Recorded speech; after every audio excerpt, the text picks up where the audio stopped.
Mesiyata d'Ishmaya, Masechet Gitin, Daf Memtet, et nous commençons aujourd'hui à la 4e ligne, Maïtama de Rabbi Yishmael. Donc nous avons vu dans la Mishnah que Anezikin, Shamin Laem Beidit, lorsqu'un homme a causé un dommage, il devra rembourser du meilleur des terrains. Et la Mishnah nous a dit que c'était Mipne Tikkun Haolam, pour l'équilibre du monde, Tikkun Haolam. Et la Gemara s'est étonnée, mais pourtant c'est indigne Minatora Deoraitahu, puisque c'est marqué dans la Torah Metav Sadeu Metav Karmu Yeshalem. Donc c'est une obligation de la Torah de payer du meilleur de ces terrains. Alors Abaye a répondu que notre Mishnah c'est d'après Rabbi Ishmael. Rabbi Ishmael pense que Minatora, on va payer en fonction du Idit, du Nizak, de celui qui a été endommagé. Et comme la Gemara nous avait expliqué, nous avons une marloquette entre Rabbi Ishmael et Rabbi Akiva. La Gemara a conclu que leur marloquette c'est dans le cas suivant, où nous avons donc plusieurs sortes de terrains chez le Mazik, celui qui a endommagé, et aussi chez le Nizak. Le terrain, il dit le meilleur, est toujours relatif par rapport à ce que cette personne a chez lui, a comme terrain. Parfois, il peut y avoir un cas où le Mazik Reuven a de très très bons terrains par rapport au Nizak. Et donc le meilleur terrain du Nizak, le Hidik du Nizak, correspond à la Ziborite au moins bon du Mazik. Donc est-ce qu'on doit regarder par rapport au Mazik? À ce moment-là, le Mazik va donner le meilleur de son terrain à lui. Ou on regarde par rapport au Nizak, celui qui a été endommagé, et donc le terrain Ziborite, le moins bon du Mazik, celui qui est endommagé, correspond au meilleur du Nizak. Et donc le Mazik pourrait se suffire du Ziborite. Et c'est là la marloquette entre Rabbi Ishmael et Rabbi Akiva. D'après Rabbi Ishmael, on regarde les biens du Nizak. Et ce qui correspond au meilleur du Nizak, c'est ce que le Mazik qui est endommagé devra payer. Alors que d'après Rabbi Akiva, on regarde en fonction du Mazik et du meilleur du Mazik. Et donc la réponse de la Gemara à la question qui avait été posée sur la Mishnah est la suivante. C'est que d'après Rabbi Ishmael, lorsque Reuven a de bons terrains, Reuven le Mazik, et le Ziborite de Reuven correspond au Idit, au meilleur du Nizak de Shimon qui a été endommagé. Minatora, d'après Rabbi Ishmael, le Mazik devra donner le moins bon, le Ziborite, puisque ça correspond au meilleur du Nizak. Mais les Chachamim, le Pnei Tikkun Haolam ont dit, il faut que le Mazik paye du meilleur de ses terrains. Donc c'était ainsi qu'on avait expliqué, Shemnem Beidit, Mipne Takanat Haolam, Pnei Tikkun Haolam. Nous allons maintenant nous pencher sur Rabbi Ishmael et Rabbi Akiva. Quelle est la raison de l'un et de l'autre? Maïtama de Rabbi Ishmael. Pourquoi d'après Rabbi Ishmael, on calcule, on évalue en fonction du meilleur du Nizak? Puisque nous dit Rabbi Ishmael, Nehemra, c'est marqué Sadeh le Mata, Venehemra Sadeh le Maala. C'est marqué Sadeh en haut et c'est marqué Sadeh en bas. C'est-à-dire, comme l'explique Rashi, Nemar Sadeh le Maala en haut, lorsque la Torah dit Ubier Bisde Acher, c'est-à-dire la bête du Mazik, de Reuven, a été mangée dans le champ de Shimon, Bisde Acher. Donc dans le champ de Shimon, le Sadeh, il s'agit du Sadeh du Nizak. Et ensuite la Torah nous dira Sadeh le Mata, Metav Sadeh ou Metav Karmo, il paiera du meilleur de son champ. Donc de quel champ? Il dit Rabbi Ishmael, du champ dont on parlait auparavant, c'est le champ du Nizak. Donc Metav Sadeu, le meilleur de son champ, c'est le champ du Nizak. Ma Sadeh Amoura le Maala des Nizak, de la même manière que le Sadeh qui est mentionné dans le pasuk au début, c'est des Nizak, Af Sadeh Amoura le Mata, des Nizak. Le Sadeh mentionné à la fin, Metav Sadeh ou Metav Karmu Yishalem, c'est celui du Nizak. Mais Rabbi Akiva n'est pas d'accord, Rabbi Akiva ça va, Metav Sadeh ou Yishalem, puisque c'est marqué dans la Torah, Metav Sadeh ou Yeshalem, du meilleur de son champ il payera, Sadeh ou Yeshalem, c'est du meilleur du champ de celui qui va payer des Ardekam Yeshalem, donc du Mazik. Rabbi Ishmael, lui, nous dit c'est vrai que Metav Sadeh ou Yeshalem, mais il y a aussi la Xerashava, Sadeh Sadeh. Donc après Rabbi Ishmael, un Xerashava va un écran, on va utiliser les deux drachot, et la Xerashava et le cran. Un Xerashava, l'Xeramera. D'après Rabbi Ishmael, on va utiliser la Xerashava comme on l'a dit, puisque c'est marqué Sadeh avant et Sadeh après, donc c'est le Sadeh du Nizak. Mais à un écran, le Metav Sadeu Yeshalem, où ce passouk laisse sous-entendre que c'est le meilleur de celui qui va payer, nous dit Rabbi Ishmael, c'est vrai, on va l'utiliser dans le cas suivant. Deit, les mazik idit, veziborit. Dans le cas où Réhouven a deux terrains, un très bon idit et un qui est médiocre, qui est ziborit. Seulement, ziborit d'idée, lo chavie qui dit de Nizak. Le ziborit de Réhouven ne correspond pas au meilleur du Nizak. On peut dire le meilleur du Nizak est entre le ziborit et le idit du mazik. Et donc là, si on s'en tient à la Xerashava, donc on doit payer du meilleur du Nizak. Du meilleur du Nizak, puisque le meilleur du Nizak est entre les deux, donc on devrait dire peut-être du ziborit, il n'est pas obligé de payer plus que le meilleur du Nizak, donc il ne va pas donner le meilleur que Réhouven, lui, le mazik, a chez lui. Donc ce passouk vient nous dire, non, dans ce cas-là, des meshamle mumetav, il devra payer du meilleur. C'est-à-dire, ne dis pas que la Torah a ordonné de ne pas payer plus que le meilleur du Nizak. Et donc ne dis pas que dans ce cas-là, tu vas payer le moins bon, puisque le meilleur du Nizak se trouve entre le Hidit et le Ziborit du Mazik. Donc tu vas payer malgré tout le Metav, le meilleur de ce que tu as chez toi, le Hidit, étant donné que le Ziborit, le terrain médiocre que tu as chez toi qui n'est pas bon, n'est pas au niveau du Hidit, du meilleur de chez le Nizak, puisque le Hidit est entre les deux. Donc là, la Torah nous dira, tu vas payer le meilleur de chez toi. Donc Rabbi Ishmael dit, en général, on tient compte du meilleur du Nizak, mais dans ce cas-là, où le meilleur du Nizak est entre le Ziborit et le Hidit du Mazik, là on prendra du Mazik. Donc là nous avons compris et Rabbi Ishmael et Rabbi Akiva. La Gemara continue, c'est en vérité toute une sugia qu'on retrouve dans Masechet Baba Kama. La Gemara reprend la suite de Rabbi Akiva. Rabbi Akiva a dit Loba katuv la legabot le nezakim minaïdit. On reprend la braïta qui avait été rapportée plus haut. Rabbi Ishmael avait dit que c'est le meilleur du Nizak. Rabbi Akiva a dit non, le Passouk vient nous enseigner Loba katuv la legabot le nezakim minaïdit comprend pour un dommage du Hidit. Donc nous allons expliquer du Hidit, du Mazik. Et Rabbi Akiva continue Kalvachomer la Egdesh. Et Kalvachomer, si c'est dans un cas de Egdesh, c'est-à-dire où on doit payer les Egdesh au Bet HaMikdash, qu'on devra payer le meilleur, le Hidit. Et la Gemara va nous expliquer de quel cas il s'agit. Puisque d'un premier abord, le Kalvachomer la Egdesh, on comprend aussi dans le Nezek qu'on a causé à un Egdesh, on doit payer du meilleur, on doit rembourser du meilleur. C'est ce que la Gemara va poser comme question, puisque nous allons voir qu'on n'est pas tour si on endommage aussi on endommage le Ekdesh endommage. Rabbi Akiva Omer, Rabbi Akiva dit Loba Katuv la Gabot Nzekim Minaïdit, Kalvachomer la Ekdesh. Demande à Gma Maï Kalvachomer la Ekdesh, c'est quoi ce Kalvachomer la Ekdesh? Donc est-ce que c'est un cas de Nezikim? Il m'a dénacré Torah Didan. Si a encorné Torah, le taureau, Didan, le nôtre, les Torah des Ekdesh, au taureau du Ekdesh. Donc on a causé un dommage au Ekdesh. Et que là, Rabbi Akiva vient nous dire qu'on doit payer du meilleur de ces terres. Impossible. La Torah a dit, lorsque un taureau a endommagé le taureau de son prochain. Et le Ekdesh, Ekdesh n'est pas son prochain, n'est pas Reu. Akadosh Baruch Hu n'est pas Reu. C'est le shor du Ekdesh. Donc dans ce cas-là, on n'est pas tour.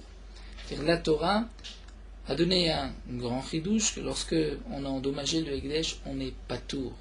Non pas qu'on a le droit d'endommager ce qui appartient au Ekdesh, bien sûr, mais que c'est pas tour, ce n'est pas dans les dinim d'un taureau qui a encorné un autre. Donc si c'est ainsi, lorsqu'on endommage le Ekdesh, on ne doit pas payer au Ekdesh. Donc ça ne peut pas être ce Kalvachomer que nous propose Rabbi Akiva.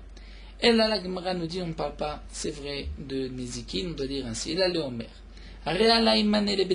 Lorsqu'un homme dit, je prends sur moi de donner un mané, somme d'argent, les Bedekabait, au Bedekabait, c'est-à-dire au Bet HaMikdash, pour tous les besoins du Bet HaMikdash, pour arranger les murs, arranger tout ce qu'on peut avoir besoin pour le Bet HaMikdash même, non pas pour sacrifier sur le Bet HaMikdash, parce que ce moment-là c'est Koché Misbéar, mais c'est les Bedekabait pour l'entretien du Bet HaMikdash.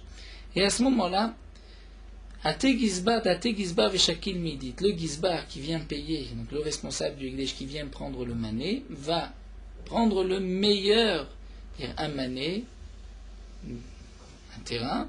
S'il n'a pas d'argent à payer, le Gizbar prendra un terrain et le meilleur.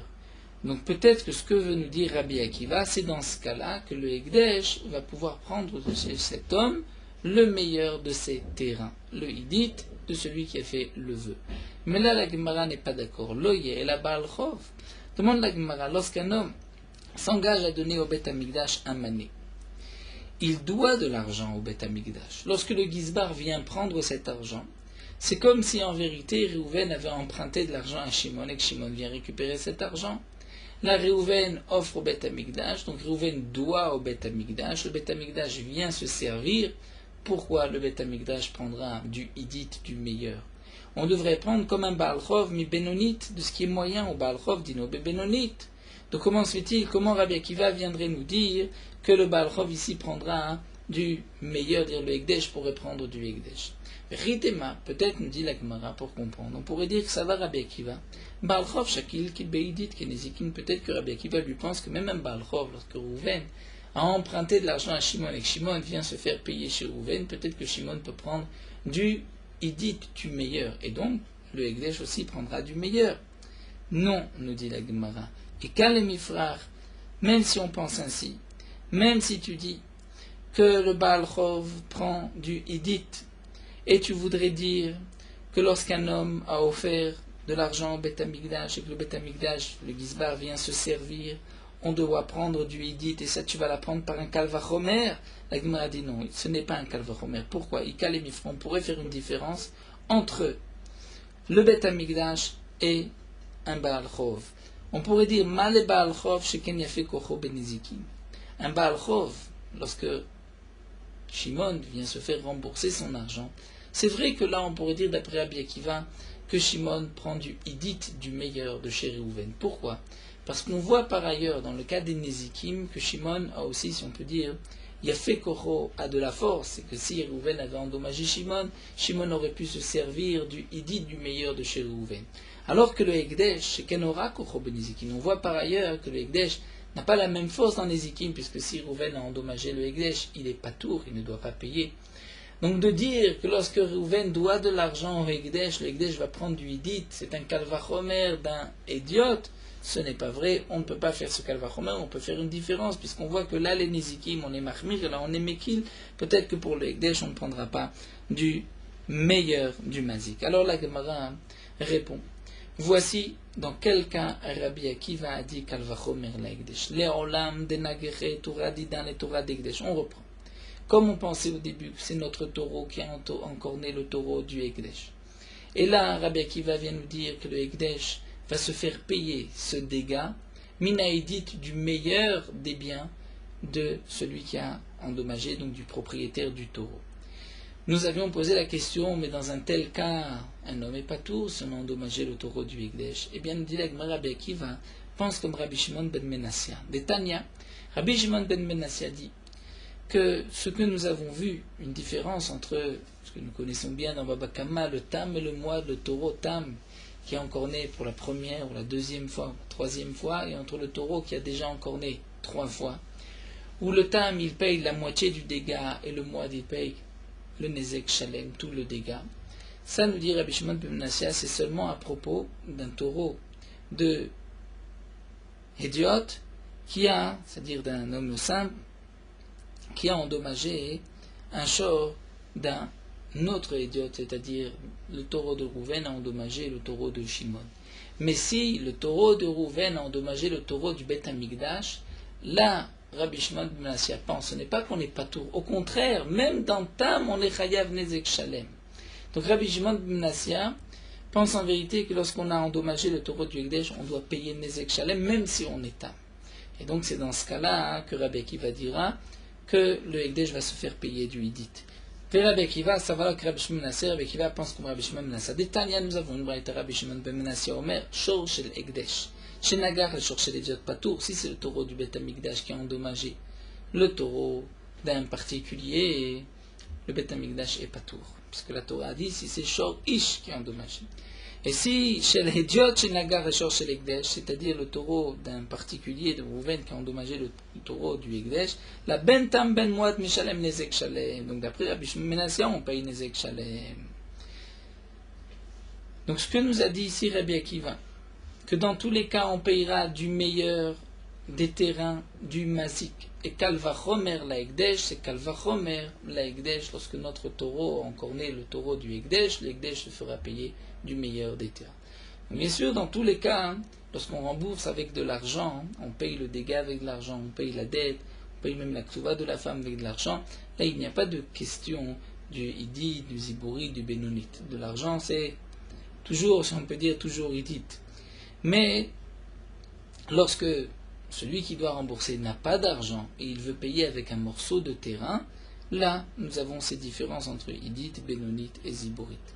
Alors, Yahri, la Gemara poursuit, ici c'est ainsi. Si tu dis que Rabbi Akiva pense comme Rabbi Shimon, alors, Mimaï, de Beidit, de Nizak, Zibouri, de Mazik, Pliki. On va revenir à notre première explication de la marloquette entre Rabbi Shimon et Rabbi Akiva, ce que la Gemara avait expliqué à la fin du Hamoud précédent, juste au début des deux premières lignes, où la Gemara s'était posé la question quelle est la marloquette entre Rabbi Ishmael et Rabbi Akiva, et la Gemara avait répondu que leur marloquette c'est dans le cas où le meilleur de chez le Nizak, de chez Shimon qui était endommagé, correspond au moins bon, aux Ziborites du Mazik, et d'après Rabbi Ishmael on paye de la Ziborite qui correspond au meilleur du Nizak, Minatora, et d'après Rabbi Akiva du meilleur du Mazik. Demande à Gemara si on est arrivé là à expliquer que Rabbi Akiva pense comme Rabbi Shimon ben Menassia. On peut maintenant expliquer différemment la marloquette entre Rabbi Shimon et Rabbi Akiva et dire ainsi. Dilma, demande la Gemara. Donc qui t'a dit que leur marloquette, que leur marloquette, c'est quand le meilleur du Nizak correspond aux Zibouris. Dilma, peut-être qu'en vérité des Kula Alma, ils sont tous d'accord. Que peut-être tout le monde est d'accord, même Rabbi Akiva est d'accord, qu'on va évaluer en fonction des biens du Nizak, de celui qui a été endommagé. Et donc, dans le cas que nous avons vu plus haut aussi, le meilleur du Nizak correspond au moins bon du Mazik. Même Rabbi Akiva sera d'accord qu'on paye du meilleur du Nizak, donc le moins bon du Mazik. Mais alors, quelle serait leur marloquette? Eh bien, on n'a qu'à dire que leur marloquette, c'est simplement c'est quel est le din à propos du Ekdesh, lorsqu'on endommage le Ekdesh. Rabbi Akiva savoir que Rabbi Shimon ben Nasser et Rabbi Shmuel parce qu'on Rabbanan. Rabbi Akiva pense que lorsqu'on endommage le Ekdesh, il faut payer du meilleur. Et d'après Rabbi Shmuel, on ne paye pas du tout. Donc c'est peut-être là juste leur marloquette. Pourquoi rajouter une autre marloquette et dire Kalvachomer le Ekdesh? Alors la Gemara nous dit qu'en vérité c'est impossible. Pourquoi? Parce que dans les mots de la Braïta, c'est marqué Lobakt. Rabbi Akiva dit Lobakt, le pasouk n'est venu pas pour cela, et là les Gavod Zakim Minaïdit. Donc Rabbi Akiva dit mais fourrage, le pasouk n'est venu que les Gavod Zakim Minaïdit. Si Rabbi Akiva n'est pas en marloquette sur ce point-là avec Rabbi Ishmael, s'il est d'accord qu'on va devoir payer pour le Nizakim comme Rabbi Ishmael du meilleur du Nizak, donc on ne comprend pas les mots de Rabbi Akiva. Le pasouk ne vient nous dire que les Gavot, les Nizakim Minaïdit, qu'on prend pour un dégât Minaïdit. Ça aussi Rabbi Ishmael est d'accord si on explique ainsi. Donc on est obligé de dire qu'il y a deux marloquettes, deux points. D'abord que Rabbi Akiva n'est pas d'accord avec Rabbi Ishmael sur le Hidit, est-ce que c'est celui du Nizak ou du Mazik, et ensuite Rabbi Akiva rajoute Kalvachomer l'Ekdesh. Ve'od, encore une autre preuve qu'on ne peut pas expliquer ainsi leur marloquette, Maï Kalvachomer l'Ekdesh, que signifie Kalvachomer, c'est-à-dire pourquoi parler d'un Kalvachomer, Rachid nous explique si en vérité Rabbi Akiva est d'accord avec Rabbi Ishmael qu'on paye le meilleur du Nizak, donc par rapport au Mazik, à celui qui est endommagé, c'est pour lui une Kula. Pour lui, il n'est pas obligé de payer si cher du meilleur, il peut payer du Ziborite. Donc c'est une Kula. Si c'est une Kula, on ne peut pas faire un Kalvachomer, donc à plus forte raison pour le Ekdesh. Le Ekdesh c'est plus Ramour, on va dire à plus forte raison pour le Ekdesh quand on est Mekil. En général on dit Kalvachomer, le Ekdesh qu'on est Mahmir. Donc c'est pour cela qu'on est obligé de dire d'après Rabbi Akiva que c'est le meilleur du Mazik, et Kalvachomer pour le Ekdesh, où là aussi on paye le meilleur du Mazik. Ve'od, et de plus, nous avons une Braïta, mais Fourechet que rapporte Ravashi, Ve'od Amar Ravashi, Tanya Behadia, nous avons une braïta où nous allons voir que la marloquet de Rabbi Akiva et de Rabbi Shmuel, c'est dans ce cas-là, Metav Sadeh ou Metav Karmo Yishalem. Donc on reprend le pasouk, le meilleur de son champ, le meilleur de sa vigne, il payera. Metav Sadeh ou Shel Nizak, Metav Karmo Shel Nizak, fait Rabbi Shmuel dit, c'est le meilleur des biens de celui qui a été endommagé, et le meilleur de la vigne de celui qui a été endommagé. Et Rabbi Akiva dit Metav Sadou Shel Mazik, Metav Karmo Shel Mazik, du Mazik. Donc on voit ici Mefourage que la marloquette, c'est pas seulement à propos du Ekdesh, mais c'est pour savoir est-ce que c'est en fonction du meilleur du Nizak ou du Mazik. La Gemara continue. Nous avons ici expliqué Rabbi Ishmael, Rabbi Akiva. Donc n'oublions pas, nous avons rapporté cette marloquette Rabbi Ishmael, Rabbi Akiva pour répondre à notre Mishnah. La Mishnah dit pour un nezek, un dégât, on prend du meilleur du Yidit, mipne tikkun olam. La Gemara demande, mais ce n'est pas tikkun olam, c'est marqué Mefourage dans la Torah. La Gemara a expliqué, d'après Rabbi Shmuel, où normalement on prend le meilleur du Nizak, même lorsque c'est le moins bon du Mazik, et mipne tikkun olam, on donnera le meilleur du Mazik. Donc puisque la Gemara nous a rapporté Rabbi Shmuel, Rabbi Akiva, la Gemara a expliqué toute la braïta de Kalvachomer la Ekdesh. Là la Gemara continue avec Ravina, une autre réponse concernant la Mishnah. Ravina Amar, Leolam matnitim Rabbi Akiva. Ravina nous dit notre Mishnah, on peut maintenir que l'auteur de la Mishnah c'est Rabbi Akiva. Rabbi Akiva qui pense d'Ama midoraita bedemazik shaiminan, qu'on donne du meilleur des terrains du mazik. Alors on avait posé la question, mais que signifie mipne tikkun olam si c'est minatora, ce n'est pas une takana, une institution des chachamim. Mais tikkun olam c'est minatora. Eh bien, Ravina explique que notre Mishnah c'est Rabbi Shimon. Rabbi Shimon, l'élève de Rabbi Akiva, Rabbi Shimon Bar Yochai, le Darish Ta'ama Dekra, qui lui généralement explique la raison des psukim, et qui même, la halakha va fixer la halakha en fonction de la raison des psukim. Et donc, Rabbi Shimon ici vient nous enseigner juste la raison de la Torah. Umatam Ka'amar, c'est-à-dire, ce qui est marqué Mipne Tikkun Olam, c'est la raison. Pourquoi la Torah dit qu'on paye du meilleur du mazik, Mata'am Anezikim Shemnem Beidit, c'est Mipne Tikkun Olam, pour le maintien du monde, comme nous allons le voir. Rashi nous rapporte la Gemara dans Baba Metzia, le fameux Ta'am Darish Ta'ama Dekra de Rabbi Shimon rapporté dans le Chasse, c'est à propos de l'Otarbol Beged Almana. C'est-à-dire lorsqu'un homme va prêter de l'argent, il peut prendre un gage, mais la Torah interdit de prendre un gage d'une veuve. Pourquoi? La Torah ne dit pas pourquoi. Mais Rabbi Shimon explique pourquoi. Rabbi Shimon dit, parce que si un homme prend un gage d'une veuve, d'une almana, la halakha est qu'il doit rendre ce gage, donc le soir, si par exemple il a pris un coussin, il doit rendre le soir le coussin pour que la personne puisse dormir sur ce coussin. Et le matin, il reprend le gage. Si on va faire des allers-retours chez une almana, chez une veuve, il risque par la suite d'y avoir des soupçons sur cet homme. Tous les jours, des allers-retours chez la veuve, ceci paraît suspect. Les gens ne sont pas censés savoir qu'il y a là un mashkon, un gage. Donc Rabbi Shimon dit, c'est pour cela que la Torah ordonne de ne pas prendre un gage de chez une veuve. Mais puisque c'est là la raison de la Torah, c'est seulement lorsque la veuve est pauvre et n'a qu'un seul coussin qu'on est obligé de rendre le soir. Ou si c'est un objet du jour, on expliquera avec un objet du jour. Mais lorsque il y a une almana riche qui a plusieurs coussins, et donc il n'est pas nécessaire de faire des allers-retours et de lui rendre, mais on peut garder le mashkon, là dans ce cas-là, Rabbi Shimon dit, il n'y a pas d'interdiction de prendre un gage d'une almana. Les Khamim ne sont pas d'accord. Les Khamim disent, la Torah interdit chez une veuve, donc c'est dans le cas de toutes les veuves. Mais Rabbi Shimon, lui, qui explique les psukim de la Torah, va aussi expliquer là, comme on va dans la Braïta, pourquoi la Torah a ordonné que lorsqu'un homme a causé un dommage, il va payer du meilleur. Détania. Amar Rabbi Shimon dit, Rabbi Shimon nous dit pourquoi la Torah a dit qu'un dégât, on doit payer du meilleur. Mipnea gazlanim, mipnea chamsanim, à cause des voleurs. Gazlan, c'est celui qui vole et qui ne laisse pas d'argent. Chamsan, c'est celui qui vole et qui laisse de l'argent. C'est-à-dire, il prend avec force, même si la personne ne veut pas vendre. Pourquoi la Torah a dit à Nezikim Shemnaim Beidit? C'est à cause de ces gazlanim. Kedesh yomar adam, lama ani gozel, velama ani chomes. C'est-à-dire un homme va se dire pourquoi je vais voler, pourquoi je vais prendre de force. Les machar demain bedin yordim nechasai v'notnim sadena esheli. Demain le bedin va descendre dans mes biens. va prendre mon champ, Vesomrim Amashkatuv Batora, et vont s'appuyer sur ce qui est marqué dans la Torah, Metav Sadeh ou Metav Karmo Yeshalem. Les Firach Amrou, où la Torah donc a dit du meilleur de son champ. Les Firach Amrou, c'est pour cela que les Chamim ont dit Nizakim Shamem Lahem Beidit, qu'on doit rembourser du meilleur. Donc lorsqu'il y a un dégât, on rembourse du meilleur, afin qu'un homme s'abstienne, puisqu'il se dit sinon demain on me prendra même du meilleur. C'est-à-dire aujourd'hui je vais gagner, c'est un dommage, je vais prendre, même voler, quelque chose qui ne vaut pas grand-chose, pour qu'ensuite on vienne me prendre le meilleur de mes terrains. Donc ça c'est la raison de la Torah, c'est ça le Tikkun Haolam. Ou encore, Mipnema Amrou Baal Chov Bebenonit, pourquoi on a dit que lorsque Rouven prête de l'argent à Shimon, et que Shimon n'a pas de quoi payer, Réhouven va prendre Benonit, le terrain moyen de Shimon. Pourquoi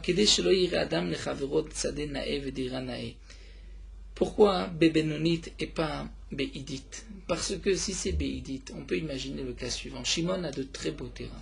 Réhouven va convoiter ces terrains et va dire comment je pourrais m'en approprier. C'est simple. Je vais aller, Viyomar, il va dire Ekfotz. Je vais sauter, et je vais lui prêter de l'argent.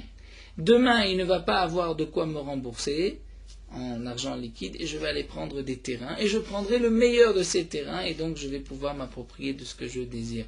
Afin que je puisse prendre ce champ ou cette maison. Les Firach, donc les Khamim m'ont dit non. Amrou Baal Chov Bebenonit. Le Baal Chov, donc c'est pour cela qu'on a dit le Baal Chov c'est Bebenonit, c'est-à-dire un terrain moyen, afin que personne n'ait un œil sur le terrain de son voisin. Et la Meata leur demande la Gmas, c'est ainsi. Si on craint qu'un homme puisse par la ruse, donc veut s'approprier des biens de son voisin, on devrait, pour un Chov, donner Béziborit, le moins bon. Et ainsi, même le Benonite ne va pas le convoiter. La Gemara dit non, c'est ainsi tu fermes la porte devant ceux qui prêtent de l'argent. Parce que lorsqu'un homme a de l'argent liquide, et il va prêter cet argent, il se dit, bon, demain, s'il n'a pas de quoi me payer, il va me rendre un terrain qui n'est pas fertile, qui est dur à vendre, et je vais devoir m'arranger avec, donc je préfère garder mon argent liquide et ne pas prêter. Donc pour ainsi, les Khamim m'ont dit, tu recevras Benonite. Et que Ktuvat Isha Bezibori, toujours Rabbi Shimon, pourquoi la Ktuvat Isha Bezibori, nous allons voir, donc Ktuvat Isha Bezibori Rabbi Rabbi Merdi Benonit. Pour la Ktuva d'une femme, c'est Ziborit, le terrain le moins bon ou le moins fertile, ou Rabbi Meir, le Benonite. Et Amar Rabbi Shimon dit, Mipnema Amrou Ktuvat Isha Beziborit. Donc Rabbi Shimon vient expliquer pourquoi on a dit que la Ktuvat Isha, c'est Beziborit. Chez Yoter Mima Shaish Rotse Dissa, Aisha Rotsa Linase. Plus encore, ce qu'un homme veut se marier, la femme veut, elle, se marier. Rotsa Linase est mariée. Et donc la femme va accepter même de recevoir de la zibourite, c'est-à-dire elle ne va pas s'abstenir de se marier en se disant mais en cas de divorce je ne vais pas recevoir un terrain très fertile. La femme va accepter de se marier puisque une femme désire plus qu'un homme se marier. D'avoir à ou autre explication, on comprend pourquoi la femme c'est bézibourite, puisque Isha yotza lirtsona veshelo lirtsona. Une femme peut être divorcée si elle le veut ou si elle ne le veut pas. Le mari peut lui donner son acte de divorce. Aujourd'hui, on ne divorce pas une femme si elle n'est pas consentante par le din de Rabbeinu Gershon qui a institué que on ne peut pas divorcer sa femme si elle n'est pas consentante. Mais Medina des Torah, même si la femme ne veut pas être divorcée, le mari peut lui donner un guet. Ve'aish, mais un homme Eno Motsia El Lirtsono, lui ne va divorcer que si c'est lui qui veut, si lui désire la divorcer. Qu'est-ce que la Gemara veut dire par là? Quel est le davar acher? Maï davar acher. En quoi ceci est une explication pourquoi la femme va recevoir Béziborit? La Gemara nous explique qu'il manque dans les paroles de Rabbi Shimon un petit morceau. En vérité, voici ce que Rabbi Shimon dit. Rabbi Shimon avait une question. On a expliqué pourquoi la femme reçoit Ziborit. Rabbi Shimon continue et dit, mais peut-être tu te poseras la question, peut-être que de la même manière que lorsque c'est le mari qui veut divorcer, les Rachamim ont institué que le mari doit payer à sa femme de la Ktuva, de l'argent miné, de l'argent du mari. Kinafkai, on pourrait dire que lorsque c'est elle qui sort, c'est-à-dire lorsque c'est elle qui a poussé au divorce, qui a, Rashi ennuyé son mari, embêté son mari, au point que le mari a fini par la divorcer. Donc elle est responsable du divorce. Peut-être qu'on aurait dû dire que les Chachamim, Mina, que les Chachamim vont instituer une Ktuba, que le mari pourra prendre des biens de la femme, si c'est elle qui a poussé au divorce.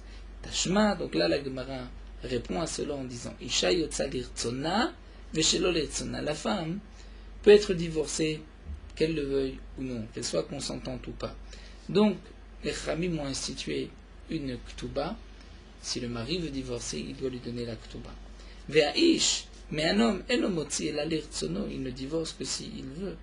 Donc même si c'est sa femme qui lui pousse au divorce, efshar demaché la gvigita, il n'est pas obligé de la divorcer, il peut la garder sans lui donner de guette. Et donc, si cet homme-là a malgré tout donné un guette, c'est qu'il voulait la divorcer et donc il ne pourra pas exiger une ktuba de sa femme. Donc là, nous avons vu ce Rabbi Shimon pour expliquer, d'après Ravina, notre Mishnah, que signifie que les Nezikim, on prendra du Hidit du meilleur, mais Pnetikuna Olam, c'est-à-dire c'est la raison pourquoi la Torah dit on donnera du Hidit, c'est Pnetikuna Olam, pour ne pas qu'un homme, un gazlan, se dise je vais aller voler, au contraire, se dire quel est l'intérêt de voler, demain on prendra du meilleur de mes biens.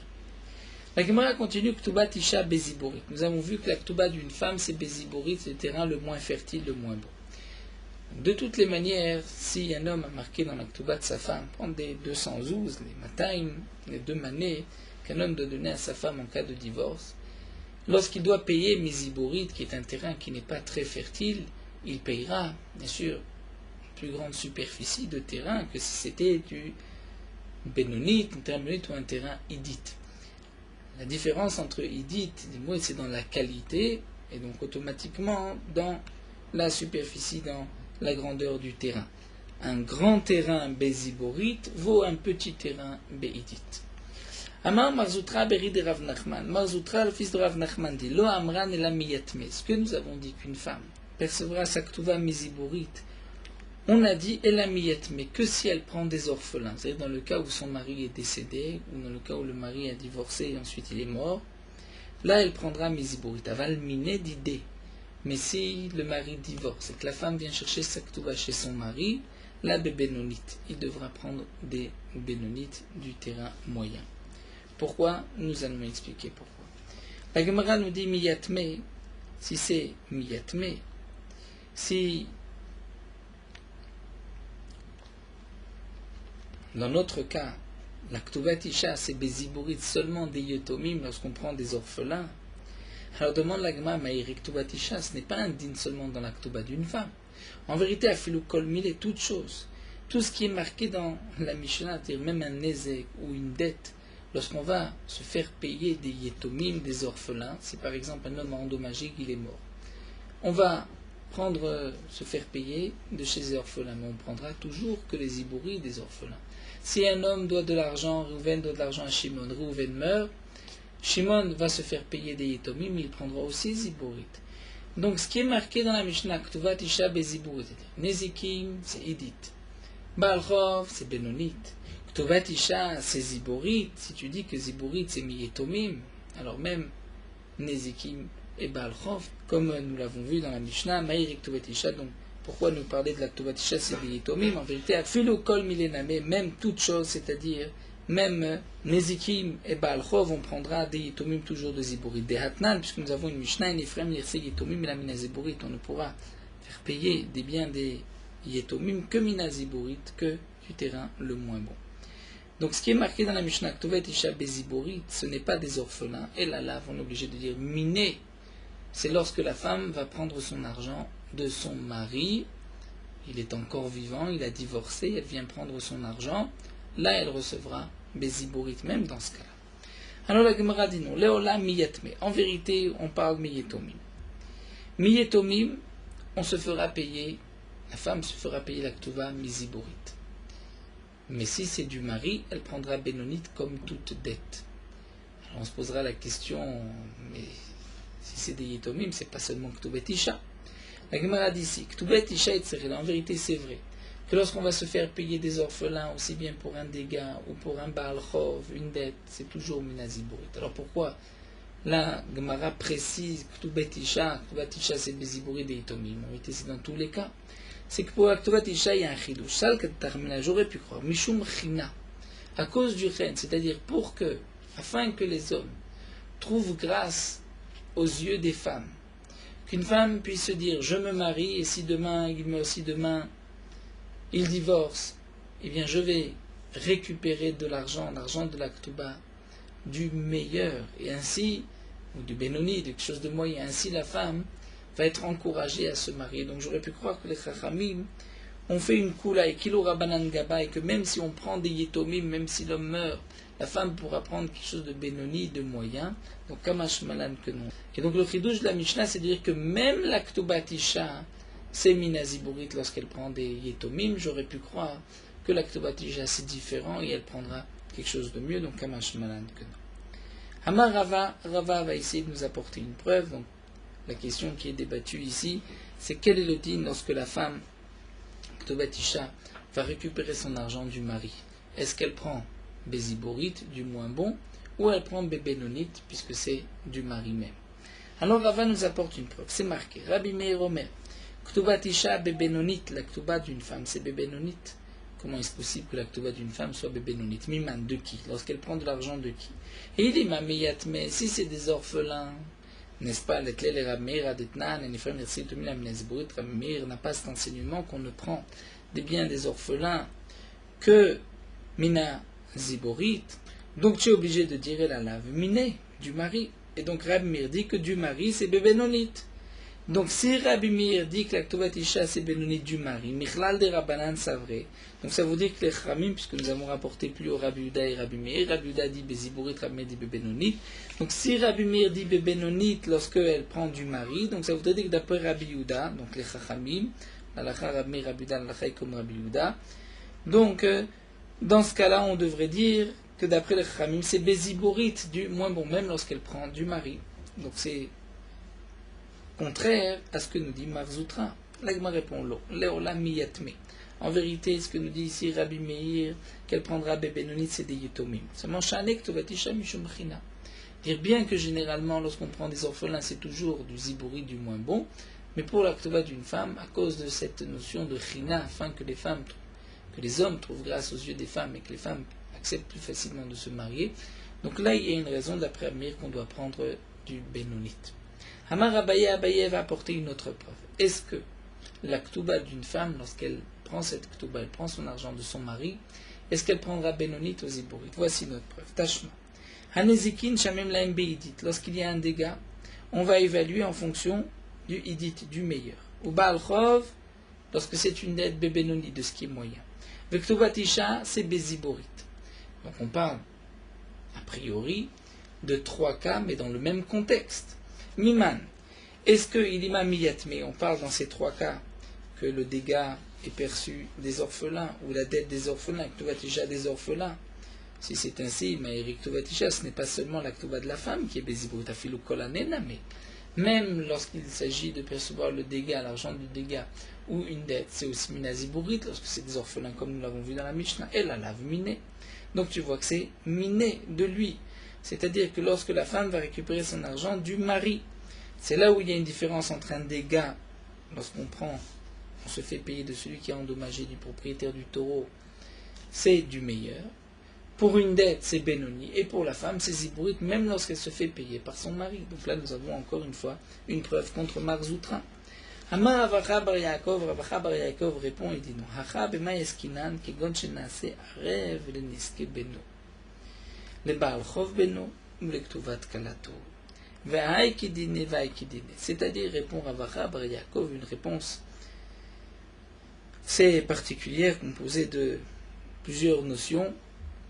Le père est devenu Kab Arev, c'est-à-dire garant, du dégât de son fils. C'est-à-dire que si le fils a endommagé, le père va payer. De même pour la dette de son fils ou pour la Ktuba de sa belle-fille. Et donc, comme nous l'explique ici Rashi, en vérité, on maintient ce que nous dit Marzoutra. Lorsqu'une femme va prendre sa Ktuba des mains de son mari, elle prendra Bénonite, lorsque c'est un terrain moyen.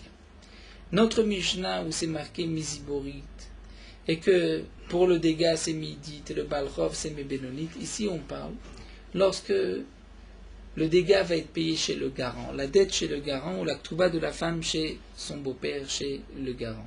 C'est lorsqu'un homme a été garant pour son fils. Donc le père a dit, si le fils ne paye pas, c'est moi qui payerai. Et le fils n'a pas payé, le fils est mort, il n'a pas payé. Et donc on se rend chez le harev, chez le père. Là, dans ce cas-là, la ktouba tisha se fera payer minaziborit. C'est-à-dire, si la femme avait reçu son argent de son mari, elle aurait pu prendre Bénonite, comme l'a dit Marzoutra. Mais là, comme elle prend du harev, du garant de son mari, c'est-à-dire de son beau-père, là, elle prendra Ziborit. Pourquoi? Pourquoi pour le Balchov, c'est Bénonite, et pour Nezikim, c'est Idit? Aïkidine va Aïkidine, chacun en fonction de son din. Comment ça? Nezikim ou Balchov, des Mechaim Gavu. Généralement, lorsqu'on va payer un dégât, on va se faire payer un dégât, on va se faire rembourser une dette, c'est du vivant de celui qui a endommagé ou de celui qui a emprunté. Donc, Ihuname ki magbe ke mechaim magbe. Donc là aussi, lorsqu'ils vont se faire rembourser chez le harev, c'est comme s'ils se faisaient rembourser du vivant de la personne, et donc pour le dégât, c'est idit, pour le prêt, c'est bénonite. On ne dit pas que c'est comme les yitomim, comme si on prend des orphelins. Mais la ktouba, ktouba tisha, généralement une femme, lorsqu'elle vient réclamer sa ktouba, c'est toujours de la charmita gabi, après la mort de son mari. Là, le mari est mort, comme l'avait expliqué Rashi. Donc, puisqu'elle vient réclamer sa ktouba, puisque le mari est mort, généralement, si elle venait réclamer la ktouba après la mort de son mari, elle réclamerait où? Chez les yitomim. Et chez les yitomim, qu'est-ce qu'elle aurait pris? Ziborit, puisque nous venons de voir d'après Marzoutra que lorsqu'elle réclame du mari, s'il a divorcé, là c'est Bénonite. Mais s'il est mort et qu'elle prend des yitomim, c'est Ziborit. Donc lorsqu'elle va prendre chez le harev, c'est aussi comme après la mort du mari. Et après la mort du mari, c'est Ziborit, donc là aussi du harev, elle prendra l'achar mitam iman gabe miyatme. Bien dans ce cas-là, même si elle ne prend pas des yitomim, namek magbe l'achar mitam magbe, elle prendra, donc comme pour après la mort, c'est-à-dire de Ziborit, comme si elle prenait des yitomim. Donc la difficulté de l'agma était la suivante. Nous avons vu ici une différence entre Nezikim, Balchov et Ktouba tisha. L'un c'est Idit, l'autre Bénonite, l'autre Ziborit.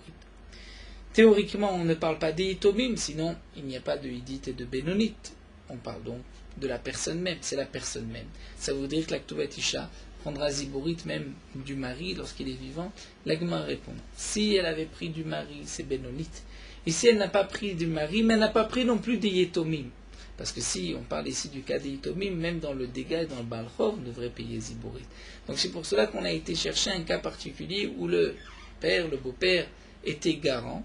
Et donc, c'est après la mort, mais c'est comme le din du tachloum habituel, c'est-à-dire pour un dégât, c'est toujours du vivant, idit, donc ils prendront idit du garant. De même pour Bénonite, du balchov, on prendra Bénonite du harev.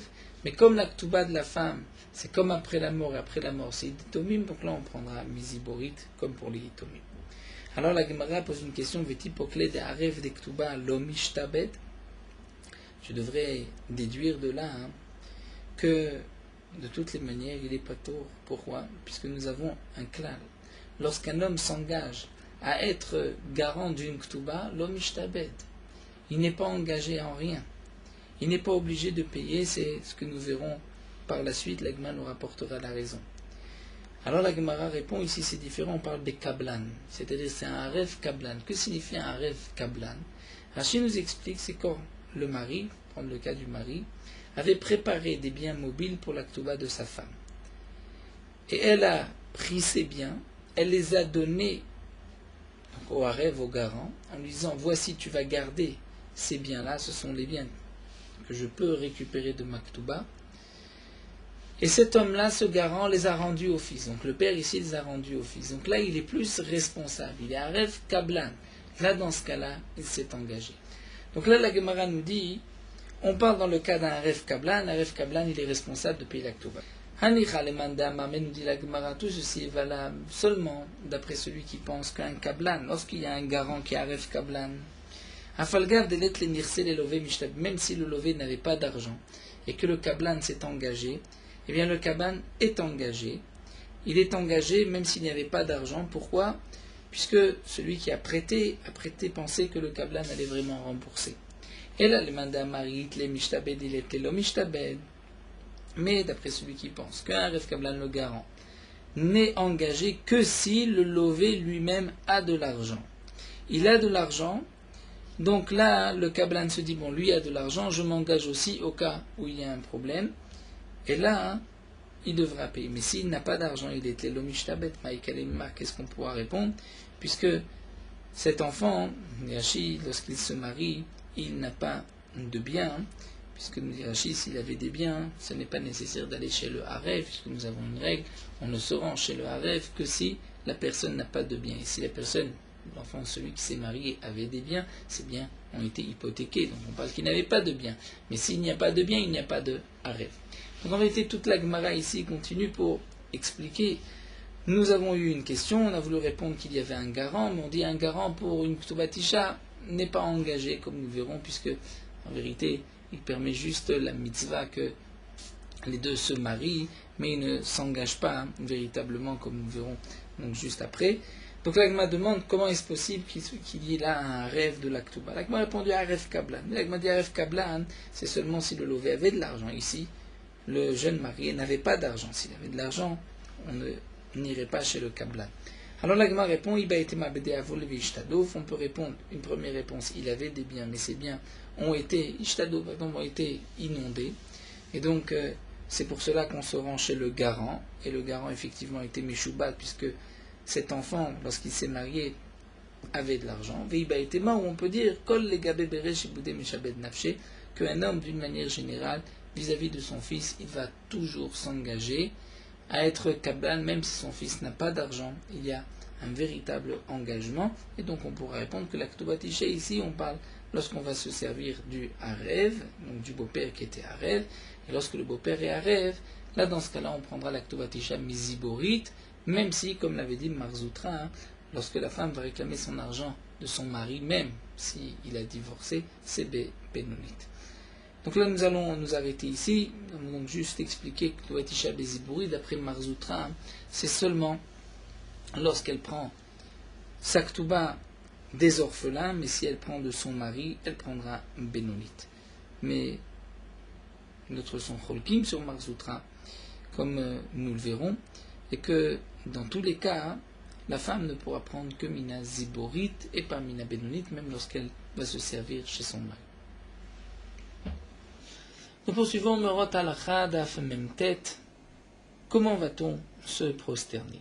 Lorsqu'on se prosterne au Shmone Esrei, on va d'abord fléchir les genoux, ensuite se courber, à tel point que toutes les vertèbres de la colonne vertébrale vont s'ouvrir. Donc lorsqu'on va dire Baruch Ata, en disant Baruch, on fléchit les genoux, Ata, on se prosterne, et on se relève en disant le nom d'Akadosh Baruch Hu, comme c'est marqué Hashem Zokef Kefufim. À Modim, lorsqu'on dit Modim, on fléchit les genoux et on se prosterne dans une seule voix, et on reste ainsi jusqu'au mot Hashem, où là on se relève. Lorsque on se prosterne rapidement, mais lorsqu'on se relève doucement. D'abord la tête, ensuite le reste du corps, pour montrer que ceci n'est pas un poids de se prosterner, mais au contraire, on se prosterne avec Achna et on se relève doucement.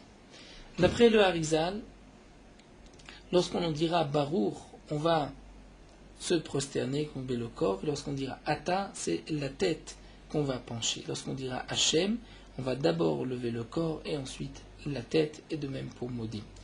Donc il ne faut pas trop se prosterner afin que la bouche ne descende pas en dessous de la ceinture, puisqu'à ce moment-là, ceci montre une marque d'orgueil, comme si on se prosterne plus que ce qu'il n'en faut. Un homme malade ou un vieillard qui ne peuvent pas se prosterner de la manière que nous avons vu, toutes les vertèbres, la colonne vertébrale vont s'ouvrir, mais il est suffisant pour eux juste de pencher la tête, puisqu'on voit qu'ils désirent se prosterner, mais qu'ils ont des difficultés.